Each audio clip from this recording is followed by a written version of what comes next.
What if the person who could fix everyone's broken heart was forbidden from loving anyone herself? This is the story of a woman who had magical powers, but no control over her own heart. I run a small spice shop, but what I truly sell is hope. I came from India, chosen as a mistress of spices, trained to listen, not just with my ears but with my soul. When people walk into my store, I can feel their pain before they speak. Their loneliness, their fear, their silent wishes. The spices whisper to me. Sandalwood tells me how to ease someone's painful memories. Black cumin warns me when someone needs protection from the evil eye. Each spice carries ancient magic, and I am only its servant. But this gift was never free. When I was just a young girl, the first mother chose me and other girls like me.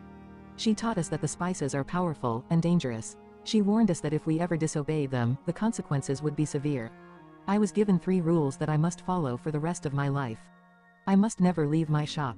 I must never touch another person's skin. And I must never use the spices for myself. So I stay behind the counter, helping others find happiness, while I bury my own desires deep inside. Because a mistress of spices can heal everyone's heart, except her own, I was sent to the San Francisco Bay Area, to a small store called Spice Bazaar. That shop became my world, my home, my destiny. Every day, different souls walked through my door. Haroon, the tired cab driver, carrying silent struggles on his shoulders. A grandfather, heartbroken because his American-born granddaughter Geeta no longer understood her roots. Kwesi, desperate to become someone impressive for the woman he loved. And Jagjit, a teenager lost between cultures, just trying to belong at school. They all came to me searching for answers. And I gave them spices, hoping to give them peace. I was strong, focused, obedient to the rules, until the day everything changed. One afternoon, I heard the sound of a crash outside my shop. A man on a motorcycle had fallen. When I stepped outside and saw him, something inside me shifted. I felt it instantly, something the spices had never prepared me for. I helped him with his injuries, careful not to break the rules. Careful not to touch him more than necessary. But the air between us felt different. Warmer, dangerous. I told myself it was nothing. But then, he touched me. And in that single moment, I felt something more powerful than any spice I had ever held. For the first time in my life, I wasn't just a mistress of spices. I was a woman, falling truly, madly in love. And I knew, the rules were about to be tested. But love has a price. Soon, I begin to feel it. The spices grow restless, angry. Their whispers turn cold. And then, everything around me starts to fall apart. Haroon meets with an accident. Geeta's family drifts even further from each other. Jagjit loses himself in the wrong crowd at school. Kwesi's girlfriend leaves him. Each misfortune feels like a wound inside me. I know the truth. This is not fate. This is punishment. The night Doug comes to see me, his eyes are filled with grief. He tells me his mother has passed away. I want to comfort him. I want to hold him. But I also understand what is happening. I broke the rules. That night, the first mother appears to me in a vision.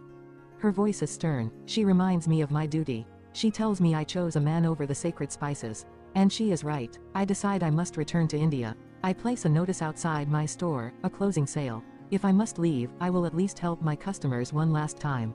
I give them everything I have left.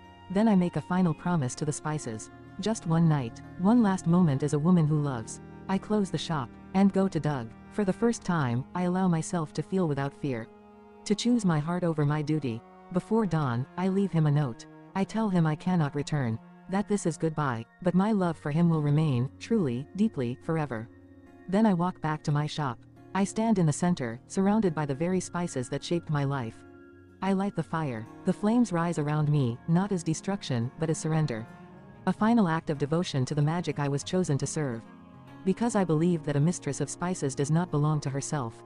She belongs to the spices. When I opened my eyes again, I expected silence. Ashes. The end. Instead, I heard someone calling my name.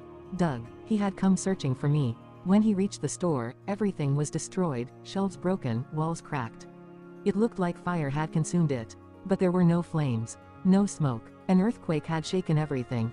And somehow, I was still alive. Weak. Barely conscious. But alive. In that fragile moment, I see the first mother once more, not in anger, but in calm. She sits by the ocean, her voice no longer harsh. She tells me that because I was willing to sacrifice everything for the spices, because I proved my loyalty, I am finally free. Free to love, free to live, free to choose. She tells me the spices will never abandon me again. For the first time, I understand something important. The spices were never my prison. They were my test. Doug stays beside me. He doesn't leave. He offers to help rebuild the store, not just the walls, but the life inside it. And this time, I am not choosing between love and duty. I walk beside him on the beach, our hands gently intertwined. The ocean breeze feels different now, softer, kinder. I am still a mistress of spices. But now, I belong to my own heart too. And maybe that was the true magic all along.